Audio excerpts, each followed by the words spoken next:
Assalamualaikum warahmatullahi wabarakatuh. Selamat pagi anak-anak. Pagi, Bu. Apa kabar hari ini? Baik, Ibu. Alhamdulillah, semoga kita selalu diberikan kesehatan ya untuk selalu dapat menuntut ilmu. Baik anak-anak, sebelum pembelajaran kita mulai, kita awali dulu dengan membaca basmalah. Bismillahirrahmanirrahim.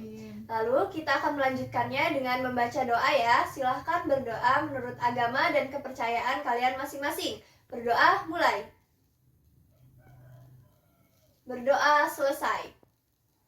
Baik anak-anak, selanjutnya Ibu akan mengecek kehadiran kalian terlebih dahulu ya. Dari kelas 11 II 1, apakah ada yang tidak hadir? Nihil, Bu. Oke, jadi di kelas ini alhamdulillah dapat mengikuti pembelajaran hari ini ya. Tidak ada yang sakit, sudah sarapan semua ya. Sudah. Semangat untuk belajar hari ini. Semangat, Ibu. Baik, bagus sekali. Semangat kalian sangat luar biasa. Ada yang tahu kita hari ini akan membahas tentang apa? Belum ada yang belajar ya. Nah, jadi hari ini kita akan membahas mengenai bab proposal. Ada yang tahu apa itu proposal? Belum tahu, Bu. Oke, nah jadi akan Ibu jelaskan ya di sini. Ibu memiliki ini media pembelajaran yang akan kita gunakan pada hari ini, yaitu media flipchart. Yang akan kita bahas yaitu bab mengenai mempersiapkan proposal. Nah, apa saja yang akan kita bahas pada pertemuan ini? Yang pertama ada pengertian proposal. Lalu ada fungsi proposal, yang ketiga ada jenis-jenis proposal, dan yang keempat ada sistematika atau struktur dari proposal. Kita mulai dari pengertian proposal. Dari pengertian menurut KBBI. Nah, menurut KBBI, proposal adalah rencana kerja yang dituangkan dalam bentuk rencana atau rancangan kegiatan. Selanjutnya, ada pengertian proposal dalam buku Engkos Kosasih. Apa itu proposal? Proposal adalah teks yang berupa permintaan kepada seseorang atau suatu badan atau suatu lembaga untuk melakukan suatu kegiatan ataupun penelitian. Jadi dapat dipahami ya anak-anak bahwa di dalam proposal itu berisi tentang rancangan kerja atau rancangan kegiatan yang akan kita laksanakan dan akan kita ajukan kepada seseorang yang menjadi pihak.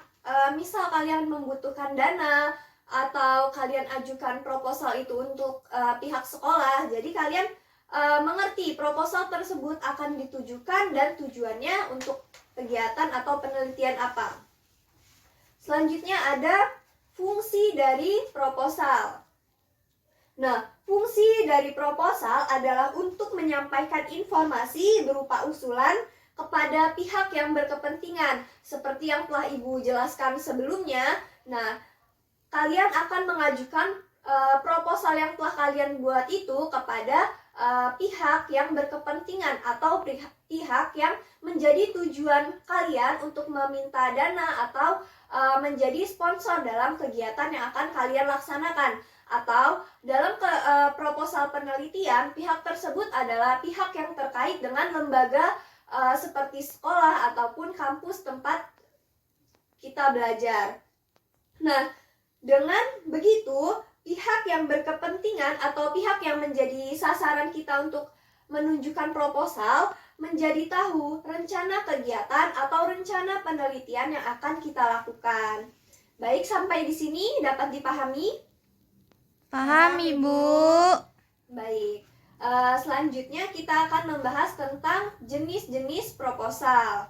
Nah, proposal itu terbagi menjadi 3 jenis. Dapat anak-anak terbaca ya. Di sini ada 3 jenis proposal. Yang pertama ada proposal kegiatan, lalu yang kedua ada proposal penelitian, dan yang ketiga ada proposal bisnis. Nah, satu yaitu proposal kegiatan. Biasanya proposal kegiatan ini berisi pengajuan rencana kegiatan baik yang sifatnya individu ataupun kelompok misalnya pada pentas seni budaya. Nah, proposal kegiatan ini ditandai dengan adanya penyebutan nama kegiatan, lalu ada pelaksananya, anggaran dana, sarana dan prasarana yang diperlukan, dan lain-lain. Lalu pengajuan dana dari pihak tertentu. Jadi dalam proposal kegiatan, proposal kita itu kita ajukan kepada pihak yang nantinya menjadi donatur atau penyumbang dana dalam acara yang akan kita laksanakan. Nah, lalu apa timbal baliknya bagi donatur tersebut? Nah, biasanya donatur tersebut itu kita menawarkan kepada donatur untuk memasang iklan atau mempromosikan jasa ataupun produk yang donatur tersebut punya.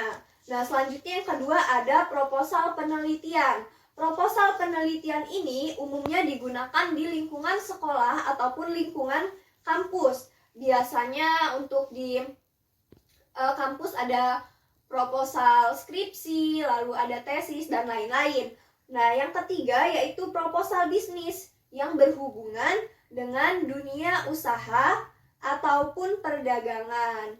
Nah, jadi ada 3 jenis proposal.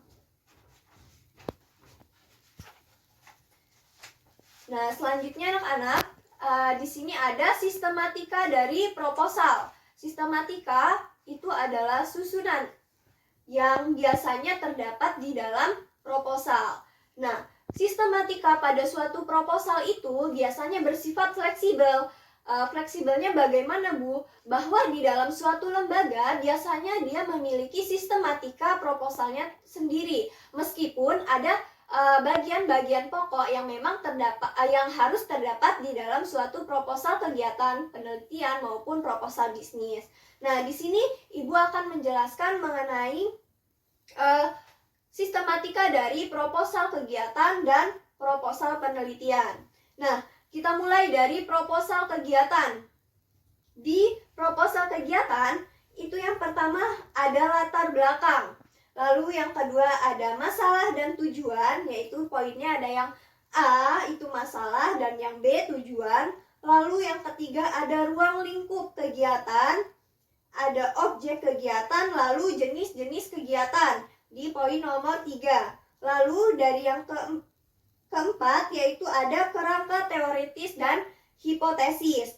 Yang kelima ada metode, lalu yang keenam pelaksana kegiatan yang meliputi penanggung jawab kegiatan, lalu susunan personalia atau kepanitiaannya.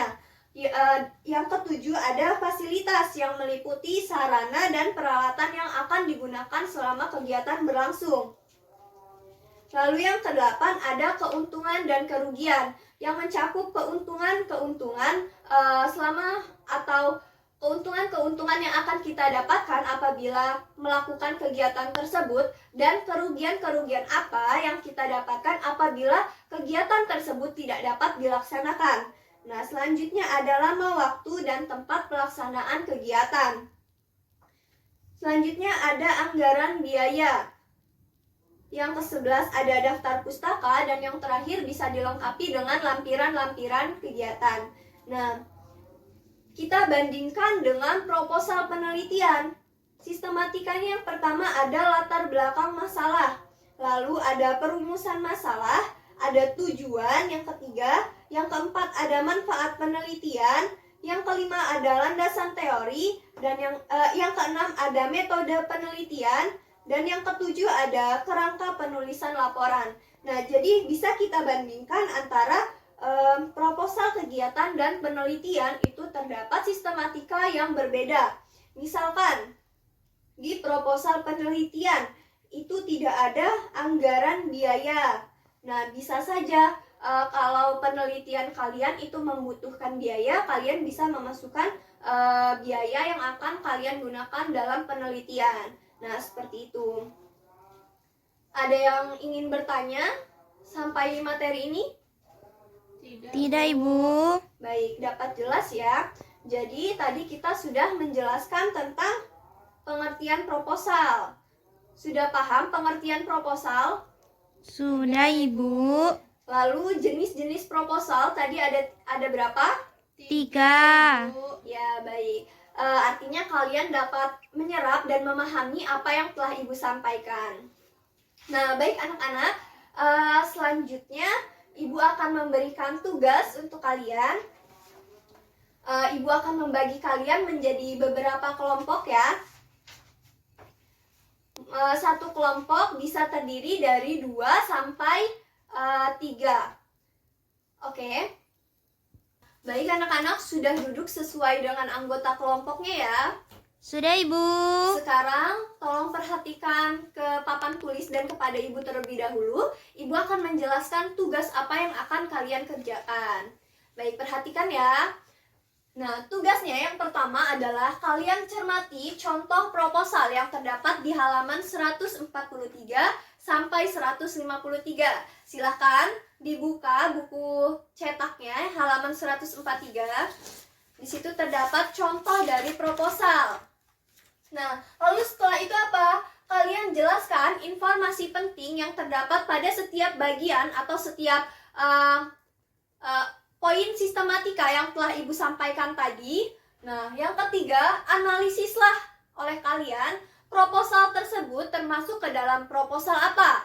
Nah, kan tadi sudah Ibu jelaskan ada 3 jenis proposal. Apakah contoh proposal tersebut masuk ke dalam proposal kegiatan, proposal bisnis, ataupun proposal penelitian? Silakan kalian tentukan dan jelaskan alasannya mengapa termasuk ke dalam proposal bisnis, kegiatan, ataupun penelitian. Seperti itu ya.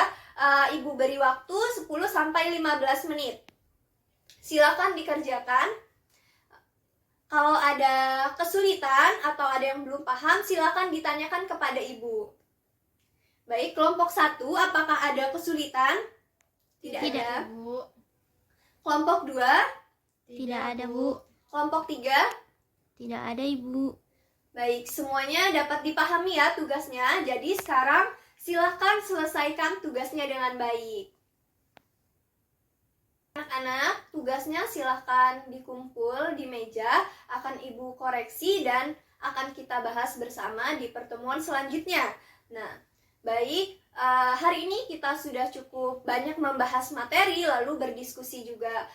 Semangat anak-anak sudah sangat bagus dalam pembelajaran kita hari ini. Semoga di pertemuan selanjutnya semangatnya tetap ada dan meningkat lagi semangatnya. Yang mungkin tadinya masih fasih, masih malu-malu untuk mengeluarkan gagasannya. Di pertemuan selanjutnya semoga anak-anak bisa lebih aktif dan percaya diri untuk mengemukakan pendapat ataupun bertanya. Nah, baik anak-anak, tadi kita sudah membahas bab proposal. Minggu selanjutnya kita akan membahas mengenai kelanjutan dari proposal ini yang meliputi penjelasan dari sistematika dan juga membahas tugas kita pada hari ini. Nah, baik anak-anak, terima kasih untuk pembelajaran hari ini. Mohon maaf apabila dalam Ibu menyampaikan materi terdapat kekeliruan atau hal-hal yang tidak berkenan di hati anak-anak. Ibu akhiri, wassalamualaikum warahmatullahi wabarakatuh. Waalaikumsalam warahmatullahi wabarakatuh.